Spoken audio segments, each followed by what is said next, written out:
राम राम, एक बार जल्दी से कमेंट कर दें। मेरी वॉइस क्लियर आ रही है आप लोगों के पास? सब कुछ बेहतर है, क्लियर है? अगर शुरुआत करें क्लास की। नमस्कार भाई, चलिए भाई एक बार सभी लोग कमेंट कर दें। स्वप्निल, सौम्या, शेखर, विनय, विपिन, एवरीवन, चंचल, ज्योति। चलिए एक बार यस का कमेंट कर जल्दी से सभी लोग। नमस्कार भाई सभी को, बिल्कुल यस, थैंक यू। देखिए आज की क्लास में जो हम बात करने वाले हैं वो बात होगी बेसिकली हम बैंकिंग के बारे में जानेंगे आज की क्लास में, और आज भी और अगली क्लास में भी मैं आपको बता दूं कि थोड़ा सा बड़ा चैप्टर है ये। और इस चैप्टर में क्योंकि हमें दोनों चीजों पे बात करनी है, मैं एक ही बात आपसे फिर कहूंगा शुरुआत करने से पहले, पेशेंस रखिएगा, सब्र, क्योंकि आप बहुत जल्दी सवालों पर आ जाते हैं कि बस इसका जवाब मुझे मिल जाए, मेरे इस तरीके से कोई भी क्वेरी आप पूछ रहे हो उसका जवाब मिल जाए, वो सब भी मिलेंगे। लेकिन पहला काम है कंटेंट को तैयार करना, ऐसा कंटेंट जो हमारे सिलेक्शन के लिए बहुत यूजफुल हो। तो चलिए मैं बैंकिंग के बारे में बात कर रहा हूं, इसमें हमें क्या क्या पढ़ना है पहले वो समझते हैं। देखो बैंक्स क्या हैं, बैंक के फंक्शंस क्या हैं। बैंक बहुत टाइप के होते हैं हमारे देश में, हमारे यहाँ सरकारी भी बैंक हैं, प्राइवेट बैंक भी हैं, बहुत सारे विदेशी बैंक भी इंडिया में काम करते हैं।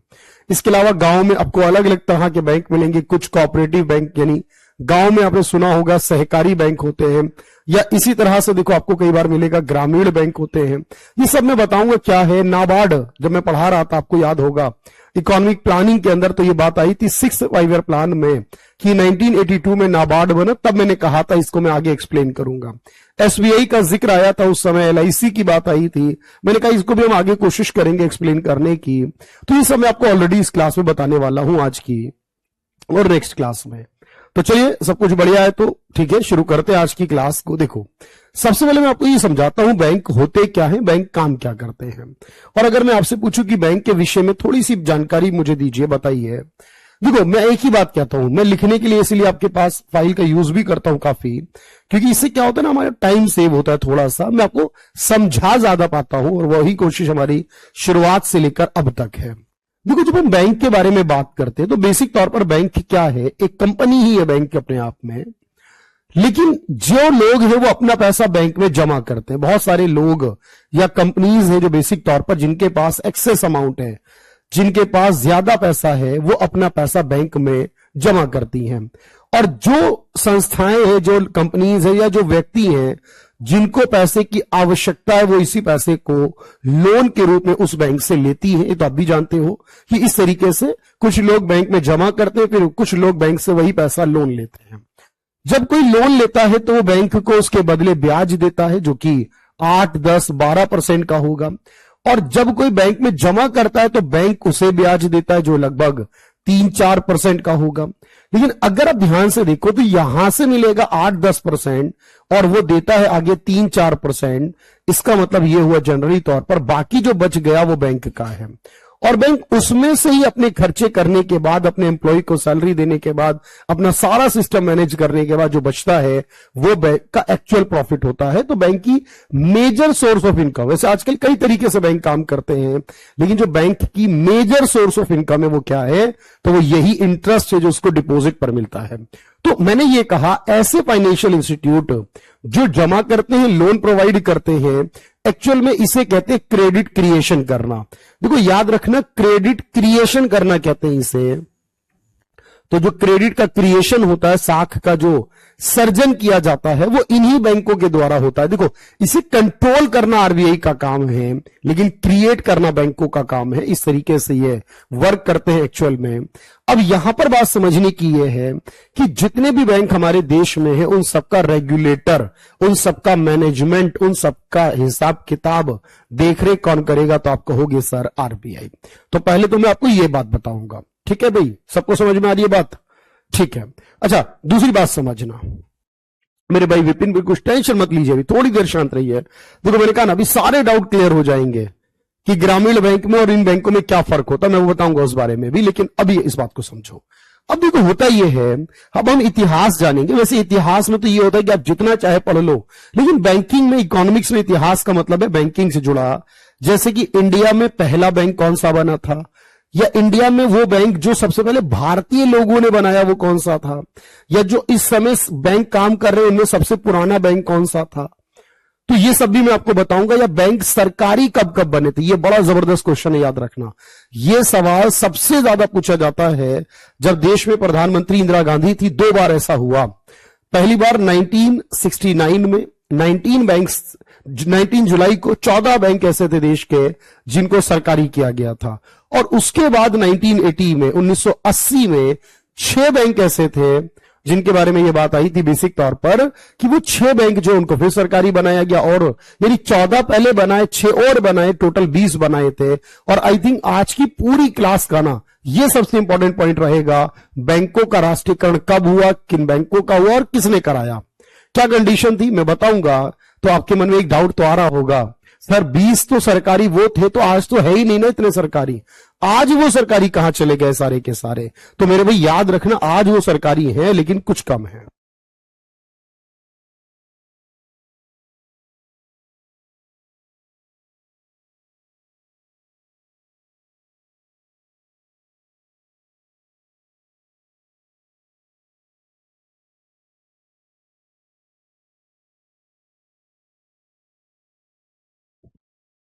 चलिए, तो बात यही चल रही थी भाई।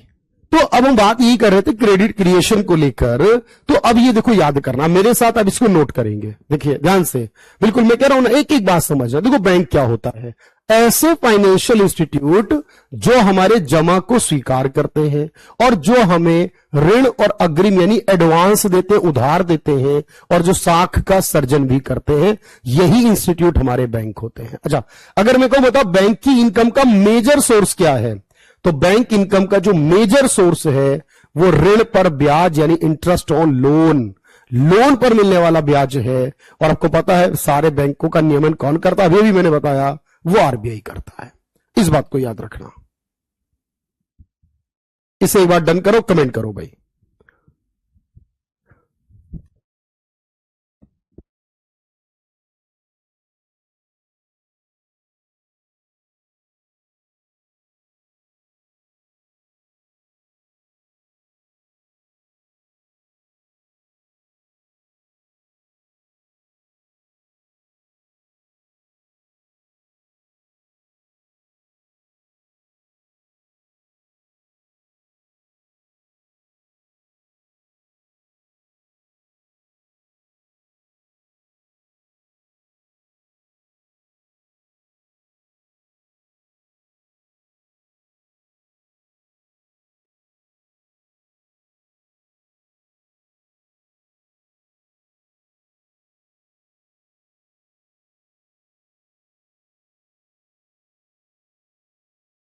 चलिए भाई, बताइए,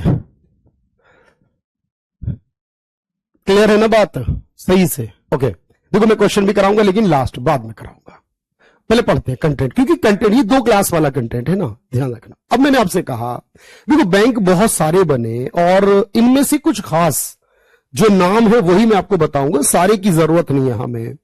देखो मैं आपको बताऊं अगर, तो पहला बैंक मैंने आपको बताया, देखो क्या हुआ था हमारे देश में।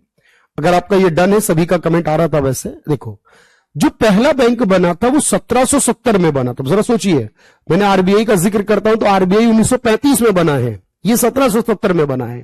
तो ये 1770 में बना, उसके बाद फिर एक और बैंक बने, देखो 1806 में बैंक बना, 1840 में बना, 1843 में। मैं लिखने वाता हूं लेकिन उससे पहले पूरी बात समझाता हूं ना, इसलिए ये थोड़ी लिखते रह जाना है तो समझ में कुछ नहीं आएगा। देखो हुआ ये कि पहले तो बना बैंक ऑफ हिंदुस्तान, कुछ समय के बाद वो बंद हो गया। फिर बने एक बंगाल में, एक बॉम्बे में, एक मद्रास में। आपको पता है ना, पॉलिटी भी पढ़ते हो आप, उसमें क्या देखते हो, उसमें ये पढ़ते हो कि सर जनरली हमारे देश में 3 प्रेसिडेंसी थी, एक बंगाल प्रेसिडेंसी, बॉम्बे प्रेसिडेंसी और मद्रास प्रेसिडेंसी। अब ये तीनों वो जगह जहां से ब्रिटिशर्स बिजनेस करते हैं अपना, तो तीनों जगह एक एक बैंक बना दिया जिन्हें हम प्रेसिडेंसी बैंक बोलते हैं। क्यों? अब ये पॉलिटी से कनेक्ट कर लोगे, 3 प्रेसिडेंसी तो 3 प्रेसिडेंसी बैंक हो गए। लेकिन बाद में ये हुआ, अभी आएगी कहानी आगे चलकर, जब 1921 में ऐसा हुआ, हमें देश में एक ऐसा बड़ा बैंक चाहिए था जो सेंट्रल बैंक का काम करे। तो 1921 में क्या हुआ कि हमने तीनों बैंकों को मर्ज करके, तीनों बैंकों को मिलाकर, तीनों बैंकों को मर्ज करके हमने एक नया बैंक बना दिया और उसका नाम रख दिया इंपीरियल। मतलब मैं कह रहा हूं आरबीआई से पहले देश का सेंट्रल बैंक कौन सा था? आरबीआई से पहले देश के लिए सबसे बड़ा बैंक कौन सा था? वो इंपीरियल था। लेकिन जब आरबीआई बना तो बंद कर दिया।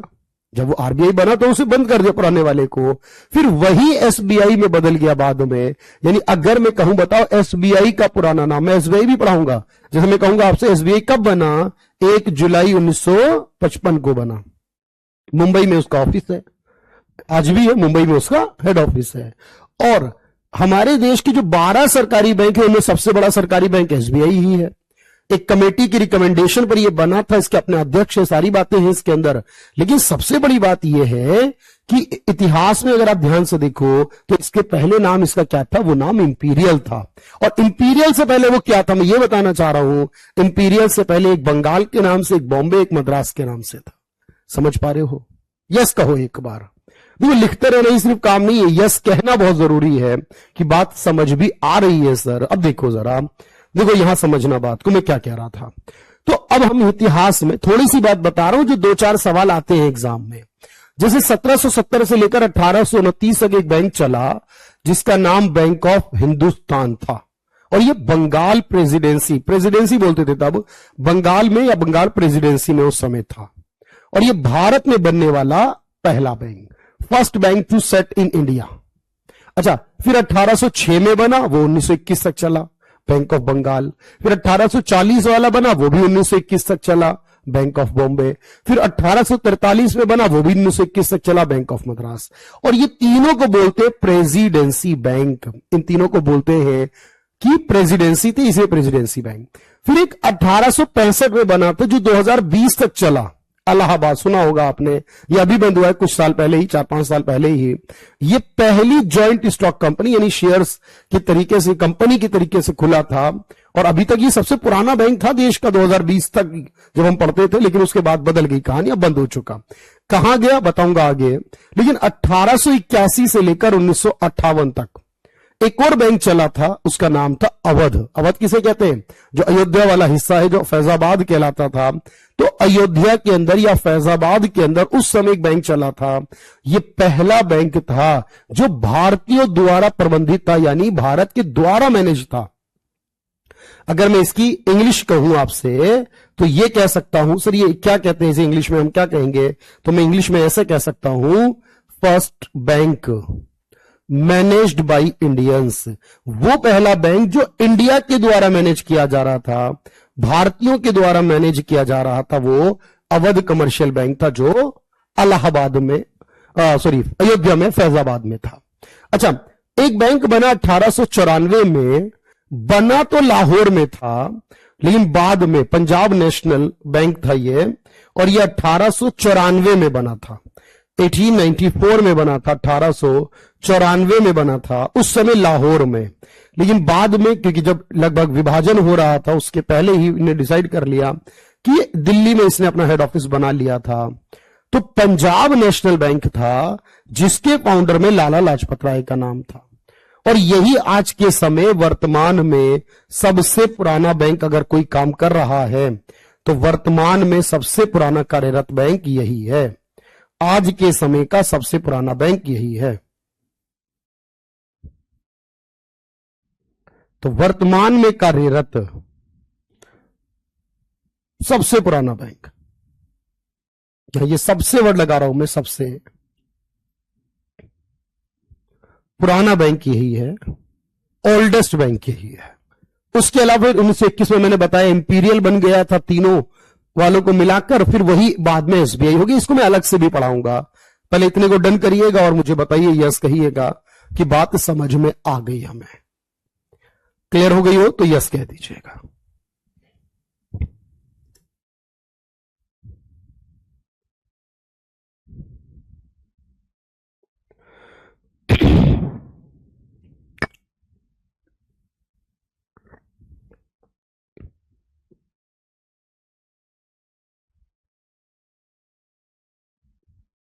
ठीक है, तो भारतीय द्वारा मैनेज पहला कौन सा?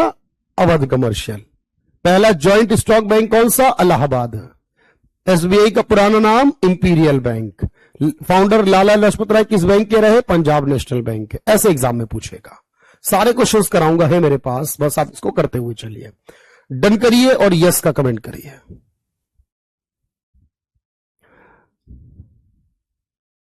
बिल्कुल मेरे भाई विपिन, सुमित, सोनाक्षी, रिद्धिमा, एवरीवन, बिल्कुल क्लियर है ना बात? अच्छा, कोई डाउट, कोई क्वेरी हो जो टॉपिक से रिलेटेड है तो बताऊंगा मैं जरूर, इसके अलावा तो नहीं बताऊंगा अभी। इस बात को समझना भाई। चलो आगे बढ़ते हैं सर।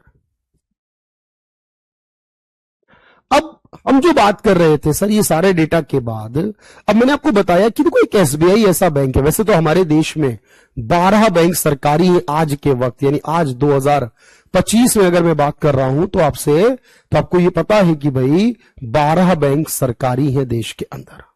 कितने? 12।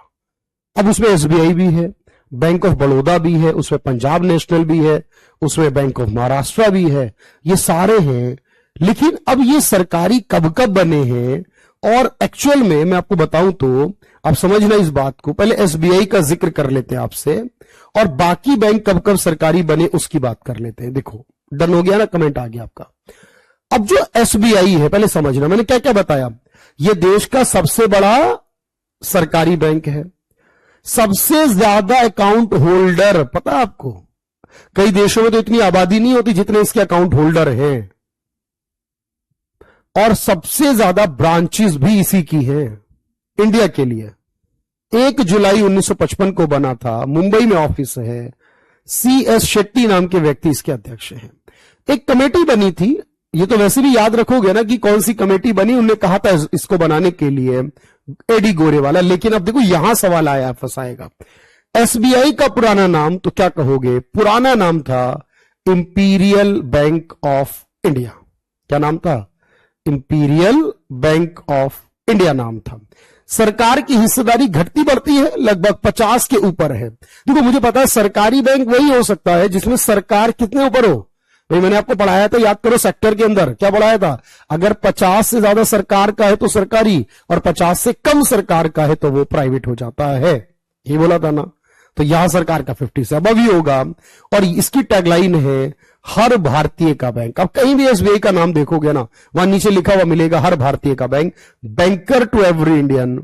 ये हमारे देश में जहां जहां आरबीआई नहीं है, बहुत सारे शहरों में आरबीआई की ब्रांच ऑफिस नहीं है, तो वो एसबीआई आरबीआई का एजेंट है। और आरबीआई किसका एजेंट है बताओ जरा, चलो बताओ आप लोग। मैंने बताया हुआ है एसबीआई आरबीआई का एजेंट है, तो आरबीआई किसका एजेंट है? आरबीआई सरकार का। बताया था ना, जहां जहां सरकार कोई भी चीज इश्यू करती है तो आरबीआई करता है वो, इस तरीके से याद रखना। तो इसको डन करना है आपको और यस का कमेंट करना है। तो अभी कौन इसका अध्यक्ष है, कहां इसका हेड ऑफिस है, ये सब याद करना है, लिखना पड़ेगा भाई। मैं फिर कह रहा हूं, और पहले देखो 21 से 55 तक इसका नाम ये था, बाद में नाम बदल गया।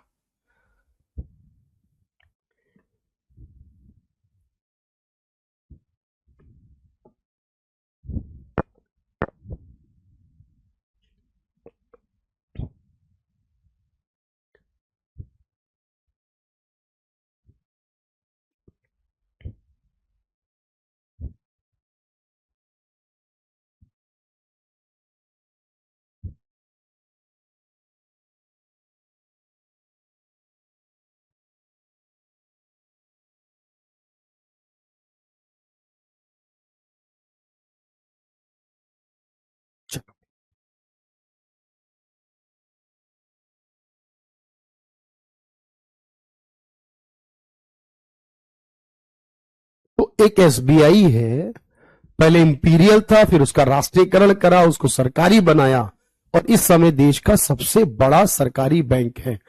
सबसे बड़ा बैंक नहीं है, जब देश के 3 सबसे बड़े बैंक निकालोगे, नंबर 1 पर एचडीएफसी, नंबर 2 पर आईसीआईसीआई, नंबर 3 पर आएगा एसबीआई सारे बैंकों में, लेकिन सरकारी में पहले पर आएगा। ये मैं आपसे कह रहा हूं। चलो अब देखो हमारे देश में क्या हुआ। इस तरीके से एसबीआई एक सरकारी था, बाकी सारे प्राइवेट थे, बाकी बैंक सरकारी नहीं थे। तो मैंने आपको क्या सिखाया, देखो मैं फिर कह रहा हूं ना, समझो बात को। जब इंदिरा गांधी पीएम बनी तो 19 जुलाई 1969 का दिन आया एक। अब ये जो दिन था 19 जुलाई 1969 का, याद करना, तो उस समय इंदिरा गांधी ने 14 बैंक ऐसे देश के चुने जिनके पास पूंजी, ये पूछता है कितने, कौन से बैंक, जिनके पास पूंजी 50 करोड़ रुपए या इससे अबव थी। जिन बैंकों के पास 50 करोड़ रुपए या इससे ज्यादा पूंजी थी, पैसा था, उनको चुना कि ये सारे जो बड़े बड़े बैंक हैं, ज्यादा पूंजी वाले, उस समय सोचो ना 50 करोड़ भी क्या रहते होंगे, बहुत बड़ी रकम। तो उन सबको हम क्या करेंगे, सरकारी करेंगे। यानी अब सरकार उनका हिस्सा खरीद लेगी तो फिर वो सरकार के हिसाब से, सरकार की मर्जी से, सरकार जहां चाहे ब्रांच खोलेगी, इस तरीके से काम करेंगे। तो ये नेशनलाइज किया गया इनको, और उसके लिए कानून जो पास हुआ, क्योंकि आपको याद रखना है कई बार जब संसद नहीं चल रही होती है तो ऐसी स्थिति आती है कि सरकार कोई काम पहले कर ले तो कानून बाद में भी बना सकती है। याद रखना इस बात को, ठीक है, पहले काम कर ले बाद में कानून बना ले, ऐसा भी हो सकता है। तो ये 14 बैंक का राष्ट्रीयकरण हुआ और इस तरीके से चला। अच्छा, जब इंदिरा गांधी, आपको पता है मैंने पढ़ाया है, प्लानिंग के विषय में भी बात हमारी होती रहती है क्या कि सर फिर इंदिरा गांधी चुनाव हार गई, मोरारजी देसाई बन के आ गए पीएम, फिर चौधरी चरण सिंह बन के आ गए। लेकिन जब दोबारा से इंदिरा गांधी आई 15 अप्रैल 1980 का दिन था अब की बार, तो सरकार ने क्या करा, 6 बैंक और सरकारी बनाए। सर क्या फायदा हुआ इससे, बिल्कुल भाई बताऊंगा, वेट कर लो जरा, भाई या बहन जो भी है, ठीक है। चलो देखो, तो 6 बैंक जो थे इनको करा। इस बार शर्त यह रखी कि जिन बैंकों के पास 200 करोड़ रुपए या इससे ज्यादा कैपिटल रहेगी, जिनके पास 200 या इससे ज्यादा कैपिटल रहेगी, इतने करोड़, तो उनको सरकारी करेंगे। और इस बार 6 बैंक थे, लेकिन कानून के लिए इंतजार नहीं करना पड़ा, थोड़े समय बाद 1980 में ही, क्योंकि शुरू में ही बात थी तो 80 में ही कानून भी बन गया।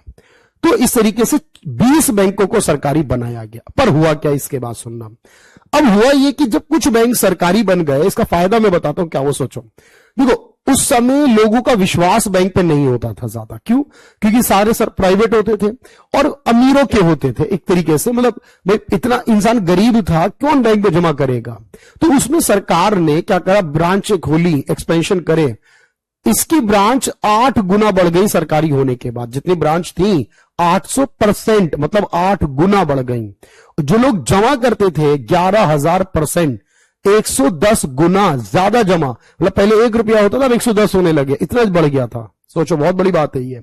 और लोगों का विश्वास सरकारी पे रहता ही हमेशा से कि सरकारी है तो डूबने के चांस कम है जनरली, और ये सब कुछ रहा। तो गांव गांव ब्रांच खुले, लोगों के बैंक खाते खुले, लोगों का पैसा जमा होना शुरू हुआ, ये सब कुछ फायदा हुआ। ये सब हुआ तब जब सरकारी बना। लेकिन हुआ क्या बाद में, सरकारी जब चीज बन जाती है ना, बाद में नुकसान भी होते हैं थोड़े से, अच्छी क्वालिटी नहीं मिलती, सेवाएं नहीं मिलती, लॉस में जाते हैं बैंक, फिर बाद में बैंक मिलने लगे। जैसे अभी आपने सुना होगा, मैं बताऊंगा अभी आगे लिखवाऊंगा सब कुछ बातें, कि अभी क्या है, जैसे एक बैंक था इलाहाबाद बैंक, अभी जिक्र कर रहे थे हम उसका, तो इलाहाबाद बैंक जो है उसे इंडियन बैंक से जोड़ दिया, मतलब इंडियन बैंक इलाहाबाद बैंक एक कर दिए, तो इंडियन नाम रहा, इलाहाबाद नाम खत्म हो गया। जैसे अभी रिसेंटली सिंडिकेट बैंक था, कैनरा बैंक से मिला दिया गया। ऐसे करके 20 में से 9 बैंक ऐसे हैं, 9 जिनको बंद कर दिया गया, तो बचे 11 और एक एसबीआई, कुल मिले बचे 12, वो सरकारी है। बताऊंगा कौन कौन से, लेकिन उससे पहले आप ये लिखना जो मैंने बात बताई। क्या बताया, देख लो ध्यान से। जब किसी बैंक को प्राइवेट से सरकारी में कन्वर्ट किया जाए तो उसे बैंक नेशनलाइजेशन कहते हैं, उसे बैंक नेशनलाइजेशन कहते हैं, उसे बैंक राष्ट्रीयकरण कहते हैं। तो पहली बार में हुआ तो 14 बैंक का, पीएम कौन था, इंदिरा गांधी। पूंजी कितनी, 50 करोड़ या इससे ज्यादा, है ना। सारी बात, कोई ऐसी बात हो मुझे बताओ जो समझ में नहीं आ रही हो आपको। फायदा भी मैंने बता दिया इससे क्या हुआ था।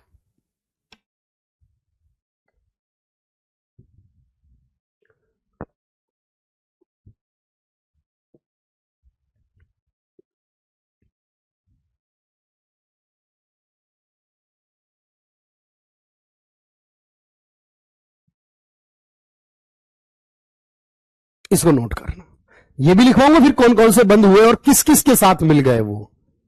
हाँ, एसबीआई वाले बैंक भी होते थे सर, एसबीआई का था, स्टेट बैंक ऑफ हैदराबाद नाम से था, अब बंद हो गया, वो एसबीआई में ही मिला दिया गया, इसका ये मतलब है, ठीक है। अब वो एसबीआई में ही मिला दिया गया।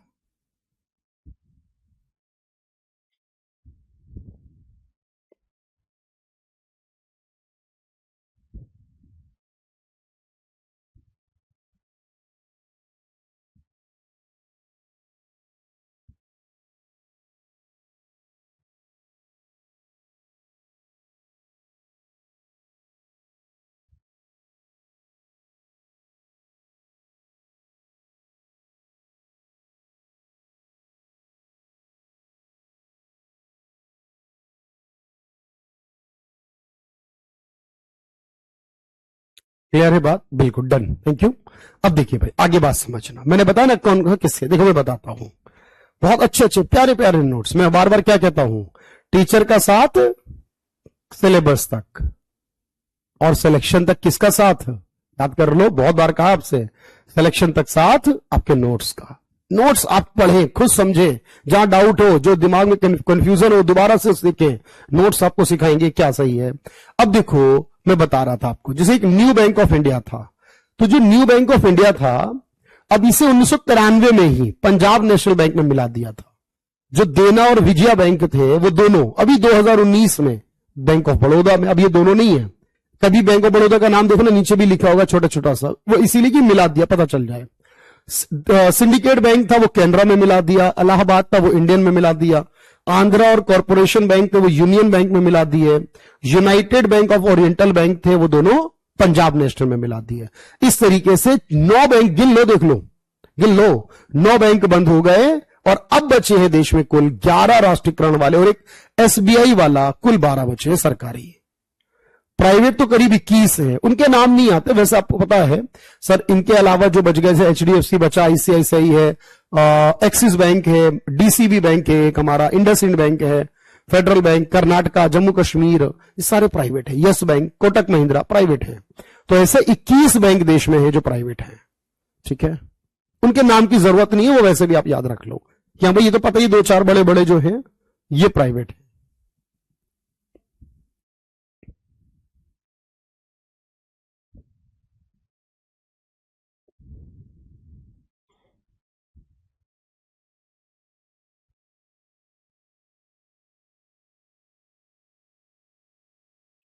इसको देखना भाई।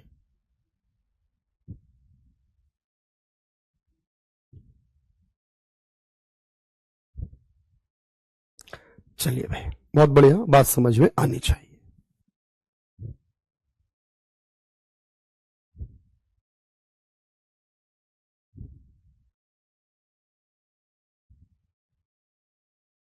ओके है भाई सारी बात। चलो, अब देखो मेरी बात समझना, मैं जो कह रहा हूं। तो मैंने बताया आज के समय जो बैंक है वो कितने हैं। तो मेरे भाई, आज के समय जो बैंक है, मैंने कहा सरकारी जो है वो 12 है। अच्छा, इन 12 में क्या होता है, देखो मैं बताऊं आपको। इन 12 में क्या होता है ना, कभी कभी ये सवाल आ जाता है एग्जाम में कि जैसे जो 12 है उसमें, कि अब मैं आपको एक लिस्ट बना रहा हूं, आप मेरे साथ साथ देखना इस बात को, मैं क्या कह रहा हूं आपसे। List of public sector bank, यानी वो जो 12 सरकारी है। क्योंकि कई बार ऐसा हुआ है कि इनके हेड ऑफिस भी पूछ लिए गए, इनके हेड ऑफिस भी पूछ लिए गए कि बताओ 12 कौन से, उनके हेड ऑफिस कहां है। अब जैसे पहले मेरी बात सुनना, एक नाम है स्टेट बैंक ऑफ इंडिया।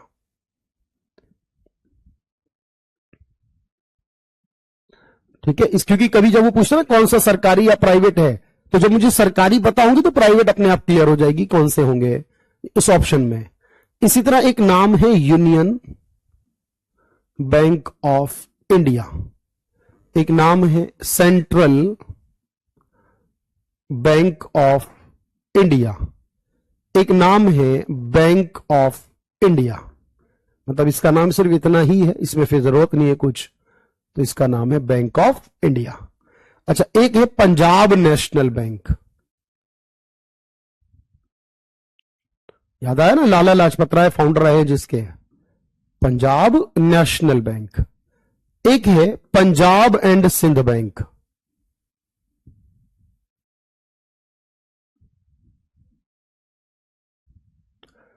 अच्छा, एक है इंडियन बैंक। मैं पहले 12 लिख रहा हूं, फिर बताऊंगा कैसे याद होगा आपको। Indian bank. इसके बाद है हमारा Indian overseas bank. Indian overseas bank.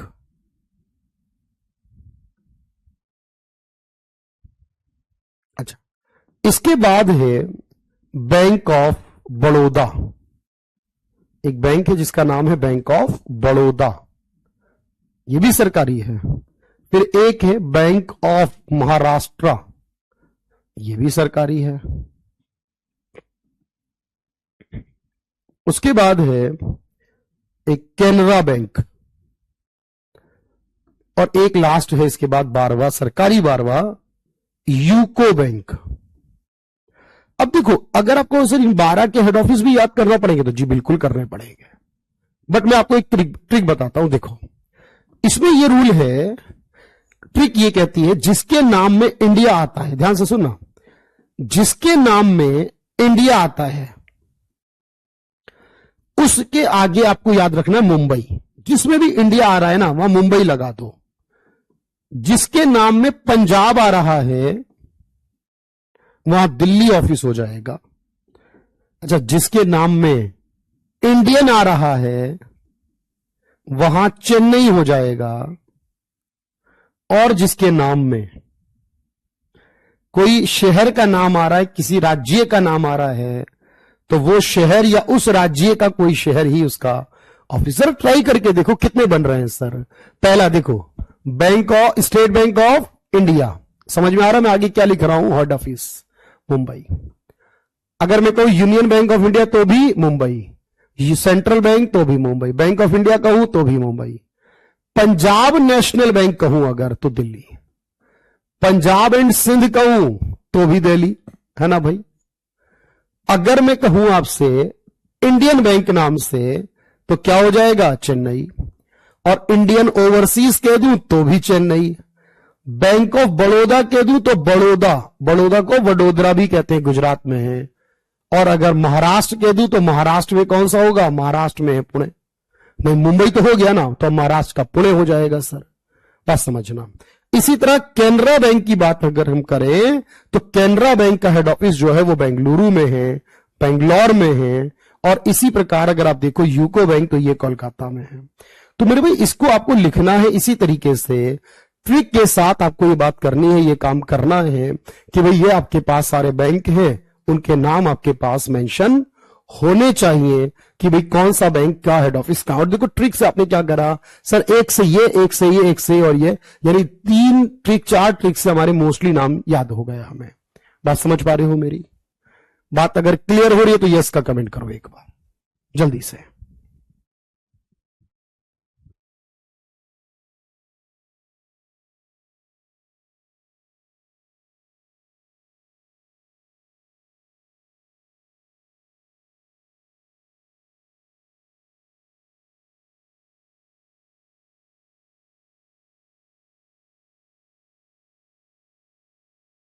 चलिए भाई, हो गया डन? तो बताएं भाई जल्दी से, इसके आगे देखो हमें बढ़ना है अब, क्योंकि मैंने आपको बताया ना, देखो ये बहुत इंपॉर्टेंट है कि आप ट्रिक्स के साथ भी ये सब काम कर सकते हो कि भाई अब मैंने कहा मुंबई में है या पंजाब में है या इंडिया, कोई भी नाम दिया गया उसके हिसाब से आपने ये लिस्ट बना देनी थी, ठीक है। अच्छा, अब मेरी बात समझना, अब हमें और क्या देखना है? देखो इसमें मैं आपको बताऊं कि सरकारी बैंक तो है इंपॉर्टेंट। अच्छा, सरकारी के अलावा होता क्या है ना, हमारे पास बहुत सारे बैंक हैं जो गांव में मिलते हैं। मैंने कहा ना प्राइवेट की जरूरत नहीं है, वैसे बहुत सारे बैंक ऐसे जो स्पेशली गांव में होते हैं। जैसे एक बैंक होते हैं हमारे जिन्हें हम आरआरबी बोलते हैं, क्या बोलते हैं? रीजनल रूरल बैंक बोलते हैं। अब ये जो हमारे पास आरआरबी है, यानी हिंदी में कहूं तो ग्रामीण बैंक है सर हमारे। ये जो ग्रामीण बैंक होते हैं बेसिक तौर पर, ये ग्रामीण बैंक क्या होते हैं, इसमें कुछ अलग होता है। एक्चुअल में हमारे देश की सभी राज्यों में ग्रामीण बैंक है, सिर्फ 2 को छोड़कर। मैं बता दूं आपको, गोवा में नहीं है, सिक्किम में नहीं है। तो गोवा में और सिक्किम ऐसे 2 राज्य हैं देश के हमारे जहां कोई ग्रामीण बैंक हमारा नहीं है। आप समझना मेरी जान से। अच्छा, अब होता क्या है, देखो यहां पर कि बेसिक तौर पर आप जब ये कहोगे ना ये बैंक है या नहीं है हमारे पास, तो इसमें होगा क्या। अब मैं आपसे कहूं कि बताओ इसके लिए हमने क्या बनाया है, मैं आपको अभी पढ़ाऊंगा, आगे आएगा इस बारे में। लेकिन याद रखना मेरे भाई, इसके लिए स्पेशली एक बैंक बना है जिसका नाम क्या है? नाबार्ड। इसका नाम ही मैं पढ़ाऊंगा ना, national bank for agriculture and rural development तब। लेकिन इस बैंक को बनाने में, इस ग्रामीण बैंक को बनाने में जो पहला बना था उसका नाम था प्रथमा। देखो ना, प्रथम से बना है प्रथमा। और इस प्रथमा बैंक जो है ये बना था यूपी के अंदर मुरादाबाद में 1975 वर्ष 1975 2 अक्टूबर को। तो अब इसको बनाने में एक रूल ये बना कि जो भी पैसा लगेगा उसमें 50% पैसा जो है वो हमारी केंद्र सरकार लगाएगी। जो हमारी भारत सरकार होती है उसे क्या बोलते भाई, एक बार यस का कमेंट कर दो जल्दी से कि भारत सरकार है। 15% पैसा जो होगा वो राज्य की सरकार लगाएगी और 35% जो पैसा होगा वो एक स्पॉन्सर बैंक लगाएगा। स्पॉन्सर्ड का मतलब होता है प्रायोजक, जो उस बैंक का प्रायोजक होगा, स्पॉन्सर करता होगा वो लगाएगा। और वो जो स्पॉन्सर करेगा, प्रायोजक होगा जो, जब वो उसको लगाएगा पैसे को तो 35% लगाएगा। जैसे अब कोई भी नाम देखो, जिस भी गांव में रहते हो आप, बिहार में रहते हो, यूपी में रहते हो, जहां भी रहते हो आप, अब देखो आपके वहां पर ना एक बैंक होगा, उसके लिखा होगा उत्तरी बिहार ग्रामीण बैंक, दक्षिणी बिहार ग्रामीण बैंक, प्रथमा यूपी ग्रामीण बैंक, बड़ौदा यूपी ग्रामीण बैंक, ऐसे बहुत सारे हर राज्य में लगभग हैं। तो उसके नीचे लिखा होगा sponsored by Punjab national, sponsored by हमारे पास एसबीआई, स्पॉन्सर्ड बाई कोई भी बैंक हो सकता है, वो 35%। तो जब भी ग्रामीण बैंक का जिक्र आएगा आपको ये बातें याद रखनी है। कहां नहीं है मैंने बताया आपको, पहली बार कौन से वर्ष में बना ये सब याद करना। देखो इसे लिखना मेरे साथ। जब मैं कहूंगा आपसे कि ग्रामीण बैंक, जिन्हें शॉर्ट में आरआरबी कहते हैं सर हम, पहला आरआरबी बना 2 अक्टूबर 1975, 2 अक्टूबर 1975 को प्रथमा ग्रामीण बैंक नाम से यूपी के मुरादाबाद में। ये तो ऐसी नाम है, जगह है। आरआरबी बनाने का एक्ट पास हुआ 1976 में। ग्रामीण बैंक नहीं है गोवा में और सिक्किम में। बनाने के लिए कमेटी बनी एम नरसिम्हन, जैसे मैं आपको पढ़ाता हूं ना, अभी एसबीआई पढ़ रहे थे हम, क्या बताया था, एडी गोरे वाला कमेटी ने कहा था, वैसे इसको नरसिम्हन ने कहा। और इसका पूरा मैनेजमेंट देखने के लिए नाबार्ड बना है। ग्रामीण बैंक में 50% तो लगेगा केंद्र का, 15% लगेगा राज्य का और 35 लगेगा किसी बैंक का जो उसका प्रायोजक होगा। ये प्रायोजक वाला कंसेप्ट बस यहीं पर है और कहीं नहीं है सर, ये कंसेप्ट सिर्फ यहीं पर है। ठीक है,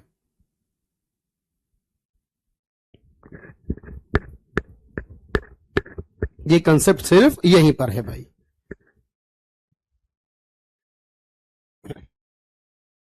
इसे एक बार डन करो, कमेंट करो भाई, बात समझ में आ रही है मेरी।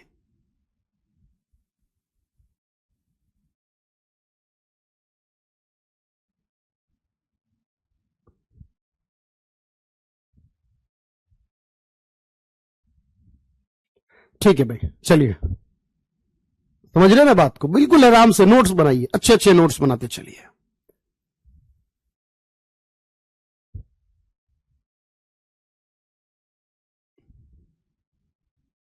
चलो अब देखते हैं भाई क्या होगा इसमें।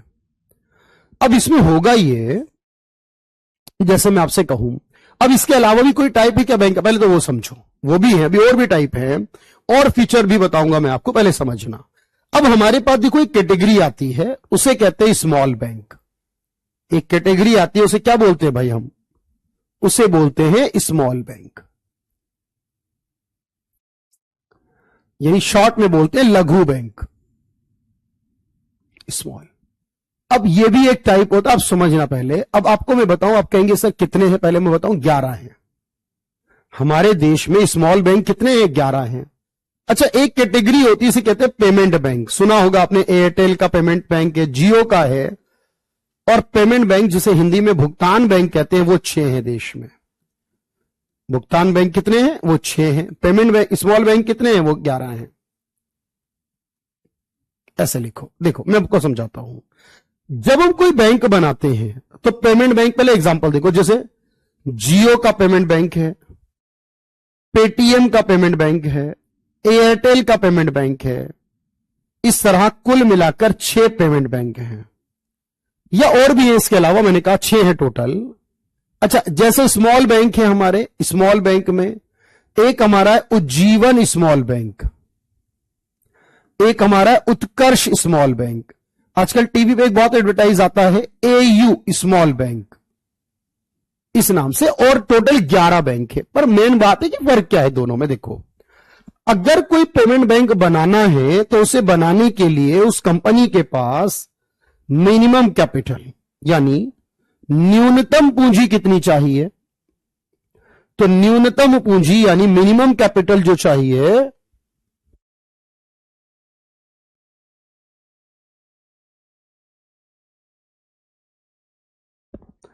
न्यूनतम पूंजी चाहिए, तो भाई तो इसमें न्यूनतम पूंजी चाहिए कितनी? 100 करोड़ रुपए। अच्छा, इसको बनाना हो अगर स्मॉल बैंक को, तो उस कंपनी के पास कितना चाहिए मिनिमम कैपिटल न्यूनतम पूंजी के रूप में? तो इसके लिए मेरे भाई चाहिए 200 करोड़ रुपए। इसकी न्यूनतम पूंजी चाहिए 200 करोड़ रुपए, समझना।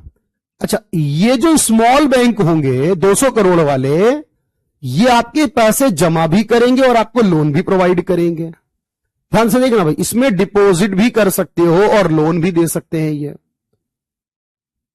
दोनों काम करेंगे, जमा भी करेंगे लोन भी देंगे।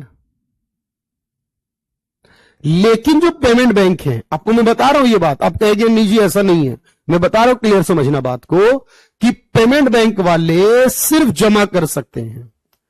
आप अपना पैसा जमा करो, निकाल सकते हो, विड्रॉल कर सकते हो, लेकिन ये आपको लोन प्रोवाइड नहीं कर सकते। अच्छा, जो लोन होता है इसका मतलब ये क्रेडिट कार्ड भी नहीं दे सकते, ये लोन नहीं दे सकते, उधार नहीं दे सकते, तो क्रेडिट कार्ड भी नहीं दे सकते। ये जमा कर सकते हैं और आपको आपका पैसा निकालने के लिए डेबिट कार्ड दे सकते हैं। जमा करेंगे डेबिट कार्ड देंगे, लेकिन लोन नहीं देंगे, क्रेडिट कार्ड नहीं देंगे। ये जमा और लोन दोनों करेंगे, इसका मतलब जमा वाले करेंगे तो उसके लिए डेबिट कार्ड भी देंगे, और जो लोन है उसके बाद में क्रेडिट कार्ड भी दे सकते हैं। ये फर्क है। अब देखो, बहुत सारे आप कहेंगे पेटीएम तो देता है, नहीं भाई। जब पेटीएम के बारे में आप देखोगे ना, जो कार्ड आता है उसमें एक बैंक का और नाम लिखा होगा, कभी देखना ध्यान से, पेटीएम भी और कोई बैंक का नाम भी लिखा होगा। इसका मतलब पेटीएम वो अपने पास से नहीं दे रहा है, वो जनरली तौर पर किससे दे रहा है सर? वो दे रहा है उसके अंदर जो दूसरा बैंक जुड़ा उसके माध्यम से, बस वो तो एक जरिया बन गया उसका। तो यहां पर डेबिट, अच्छा डेबिट क्रेडिट कार्ड क्या होता है मैं आगे बताऊंगा, इस बात को समझना कि जब हम जो पैसा बैंक में जमा करते हैं ना अपना, तो हम अपना पैसा जो जमा करते हैं उसके लिए जो होता है वो डेबिट कार्ड। देखो मैं आप बताता हूं, चलो यही बताता हूं। जो पैसा हम बैंक में जमा करते हैं उसके लिए क्या होता है? उसके लिए होता है डेबिट कार्ड, और उधार जो लेते हैं उसके लिए होता है क्रेडिट कार्ड। तो डेबिट कार्ड का यूज होता है अपना पैसा निकालने के लिए, और क्रेडिट कार्ड होता है उधार का, जिसको बाद में पे करना होता है। इसमें क्या होता है? फर्स्टली यूज देन पे। भाई समझो, इसमें पहले यूज करो बाद में देना है। इसमें होता है पहले जमा करो, पहले बैंक को दो, उसके बाद आप उसका यूज करोगे। समझ लो, है ना भाई, ये बात है ना, देखते हैं ना भाई। तो डेबिट कार्ड में पहले जमा फिर इससे उपयोग करोगे उसका, या फिर यानी इस्तेमाल करोगे, खर्च करोगे, और इसमें पहले उपयोग करोगे, पहले खर्च करोगे, और बाद में उसको जमा कर दोगे, उसको दे दोगे बैंक को। ये दोनों कार्ड होते हैं, इसको याद रखना। इसको एक बार डन कर लो, इसे एक बार डन कर लो भाई, और कमेंट कर दो जल्दी से, बात समझ में आ रही है। तो हमने सरकारी बैंक पढ़ लिए हैं, हमने बात कर ली इसमें आरआरबी के केस में और स्मॉल पेमेंट बैंक। अब देखो, हमें एक एक करके इस बात को भी सीखना पड़ेगा। जो बहुत सारी अलग अलग तरह की सुविधाएं, फैसिलिटीज हमें मिलती हैं, जैसे आप देखोगे ना क्या होता है। अब ऐसे समझो भाई, अकाउंट में पैसे हैं आपके, जो आपका अकाउंट है, आपका बैंक खाता, उस पैसे का क्या करते हो सर? हम किसी के अकाउंट में जमा कर देते हैं। हम कई बार देखते हैं ना कि भाई मैंने किसी के अकाउंट में पैसे भेज दिए, यूपीआई कर दिया, नेफ्ट कर दिया, ये सब क्या बताऊंगा आगे, कुछ आज कराऊंगा, कुछ अगली क्लास में कराऊंगा भाई, ठीक है। तो मैंने क्या कहा आपसे, तो इस बात को समझना। हम कई बार क्या करते हैं, देखो हमारे पास ना बहुत सारे कोड होते हैं, आपने सुना होगा, देखा होगा कभी। जैसे हमारी पासबुक होती है, बैंक में खाता है आपका, तो आपका पासबुक होगी, या घर में फैमिली का, तो उस पर लिखा होगा एक आईएफएससी कोड होता है, एक एमआईसीआर कोड होता है ना, एक स्विफ्ट कोड होता है, ऐसे बहुत सारे कोड होते हैं। अब इन कोड का क्या इस्तेमाल है, और एग्जाम में पूछता है, जैसे एसएससी ने पूछा हुआ ऑलरेडी, एमआईसीआर में आई क्या होता है, बस आई क्या वर्ड है ये। तो देखो ध्यान से समझो, जब मैं ये कह रहा हूं ना हमारे पास ये जो वर्ड आते हैं सर, MICR है हमारा या और कोई वर्ड है, तो देखो एक बात समझना कि जब मैं ये कहता हूं कि मुझे किसी के अकाउंट में पैसा ट्रांसफर करना है, फंड ट्रांसफर करना है, तो मुझे 11 डिजिट का एक नंबर मिलता है, उसे कहते हैं IFSC। जब मैं किसी को चेकबुक से चेक देता हूं, चेकबुक होती है ना हमारी, पेपर होता है, हम चेक पे साइन करते हैं, फिल करके देते हैं चेकबुक, तो वो जो पेपर पे चेक देते हैं वो हमारा 9 डिजिट का कोड रहता है।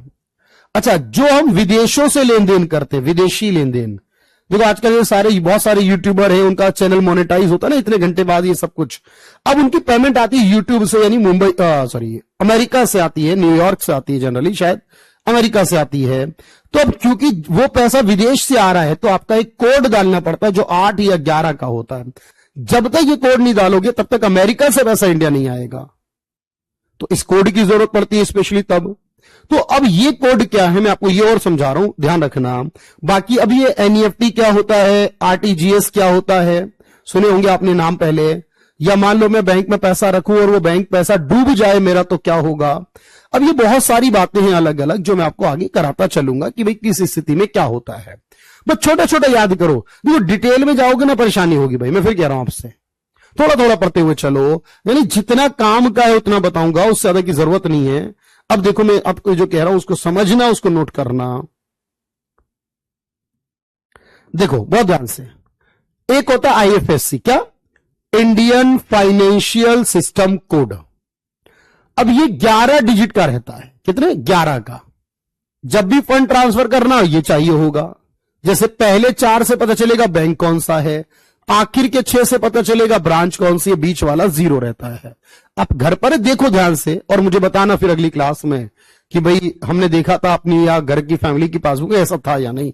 बीच में 5वां नंबर 0 ही होगा, चाहे आगे पीछे कुछ भी हो, जो भी बैंक का कोड हो सकता है, जो भी ब्रांच का कोड हो, लेकिन बीच में 5वां 0 ही होगा, चाहे कोई सा भी बैंक हो।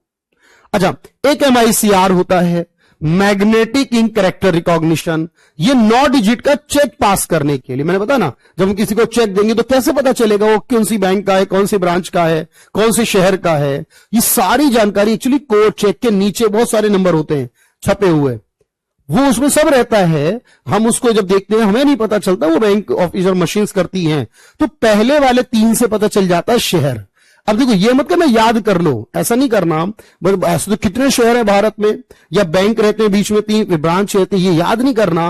बस ऐसे पूछेगा एग्जाम में, MICR के बीच वाली 3 जो अंक है वो क्या बताते हैं, तो वो बैंक का कोड बताते हैं, लास्ट के 3 ब्रांच का बताते हैं, पहले वाले 3 शहर का बताते हैं। इस तरीके से चलता है, इसको समझना, इसको नोट करना। एक और बात बताऊंगा मैं इसमें, एक स्विफ्ट है ना विदेशी वाला, पहले इसको कर लो भाई। बताओ भाई, अब है सर स्विफ्ट कोड कहां मिलता है भाई, वो भी बताऊंगा, वेट करो अभी।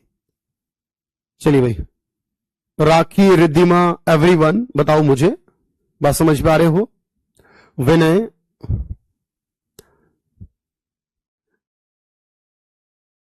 चलो इसे करो भाई डन, बिल्कुल क्लियर है बात सारी, बहुत आराम से क्लियर हो रही है। मैं एक बात और समझा रहा हूं, उसको समझना।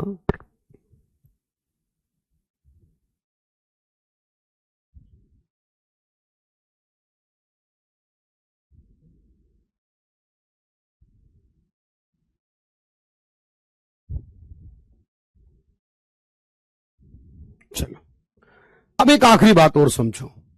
अब मैंने बताया कोड रहता है जब Swift, society for world wide inter bank financial telecommunication के नाम से। अच्छा, अब इसकी फुल फॉर्म बड़ी जबरदस्त है, क्योंकि आई से इंटरनेशनल नहीं, इंटर बैंक है, ध्यान रखना भाई, ये बड़ी गलती होती है एग्जाम में। अब इसमें क्या इंटरनेशनल के लिए होता है 8 या 11। देखो अब इसके पहले वाले 4 से पता चलेगा बैंक कौन सा, फिर देश कौन सा, शहर कौन सा, ब्रांच कौन सी। लेकिन आपको मैं बता दूं, ये देखो जो बड़े बड़े देश हैं, क्योंकि वहां ब्रांच सिस्टम होता है, बहुत सारी ब्रांचें होती हैं बैंक में, तो वहां तो क्या है कि ब्रांच कोड देना पड़ता है। लेकिन बहुत से ऐसे छोटे छोटे देश है ना दुनिया में, ऐसे भी है ना जहां एक ब्रांच काफी है पूरे देश के लिए, लाइक वेटिकन सिटी हो तो फिर ऐसे केस में क्या होगा कि वहां ब्रांच कोड की होगा ही नहीं, जरूरत ही नहीं, एक ही ब्रांच है, फिर कोड किस बात का। तो ऐसे केस में याद रखना ब्रांच कोड नहीं भी होगा, इसलिए मैंने लिखा ऑप्शनल। यहां लिख देता हूं मैं ऑप्शनल, मतलब हो भी सकता है और नहीं भी। अगर ब्रांच कोड होगा तो 11 बनेंगे, नहीं होगा तो 8 बनेंगे। ठीक है, तो ये शिफ्ट हो जाएगा। अच्छा, इसी तरह एक LEI होता है, ये अभी शुरू करा इंडिया ने, नया अपना, इंडिया का अपना है ये। अगर कोई विदेशी पैसा भेज रहा है, विदेशों में पैसा जा रहा है, और वो विदेशी पैसा जो है वो ना 50 करोड़ या इससे ज्यादा भेज रहा है, ध्यान से सुना मेरी लाइन क्या है, अगर 50 करोड़ रुपए या इससे ज्यादा भेज रहा है ना, तो एक कोड और चाहिए इंडिया के अंदर। क्योंकि लोग ऐसा करते हैं ना, बहुत सारे, आपको पता, विजय माल्या, नीरव मोदी, मेहुल चौकसी, ऐसे बहुत सारे लोग हैं जो इंडिया छोड़कर चले गए, पैसा भी चला गया उनका काफी सारा। जब ये ऐसे कोड नहीं था पता, तो जब अंतरराष्ट्रीय लेन देन करना हो 50 करोड़ या उससे ज्यादा का, तो एक और कोड इंडिया में चाहिए, LEI नाम का, उसे कहते हैं लीगल एंटिटी आइडेंटिफायर। तो ऐसे हमारे पास जो कोड होते हैं ना, बड़े काम के हैं वो, एग्जाम के लिए उन्हें पढ़ना होता है, उन्हें समझना पड़ेगा भाई। ये बात मैंने आपको समझा रहा हूं, इसीलिए देखो ये पूरी फाइल आपकी मैं सेव करता हूं हमेशा, तो याद रखना ये आपके पास है। अब जैसे हमसे कई सारे सवाल, बहुत सारे अलग अलग तरीकों से सवाल पूछे जाते हैं, ठीक है। अब मैं आपको उनमें से कुछ सवाल दिखाता हूं, बताता भी हूं कि भाई ये पूछा हुआ है हमसे। जैसे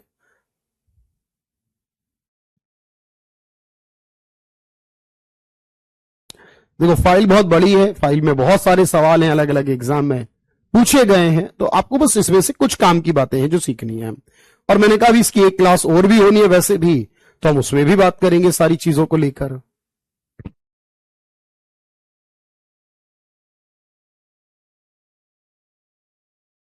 चलिए, इनको सबको डन करना है आपको।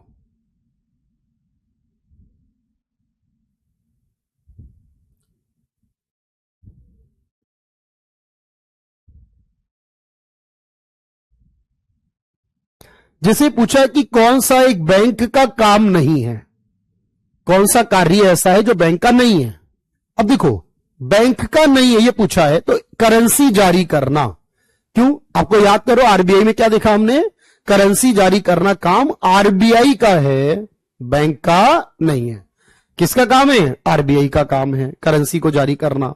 बाकी काम हाँ बैंक के होंगे, पर वो काम बैंक का नहीं है, ठीक है। तो इस तरीके के सवाल देखो हमसे पूछता है।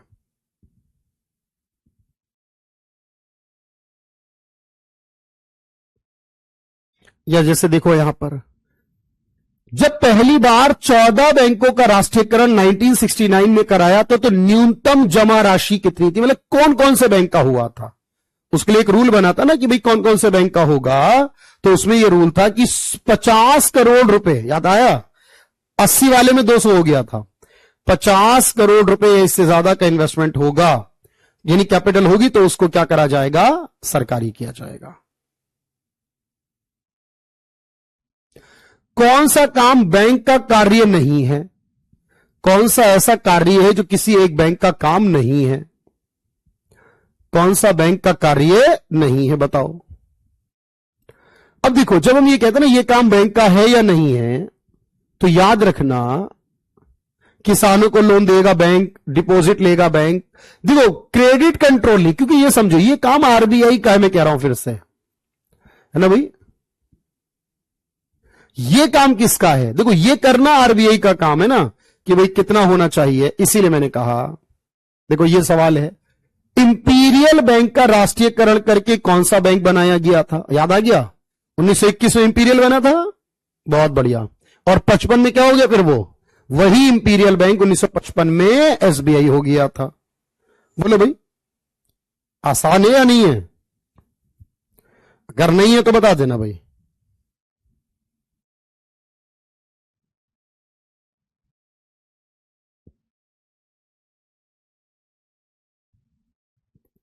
चलिए,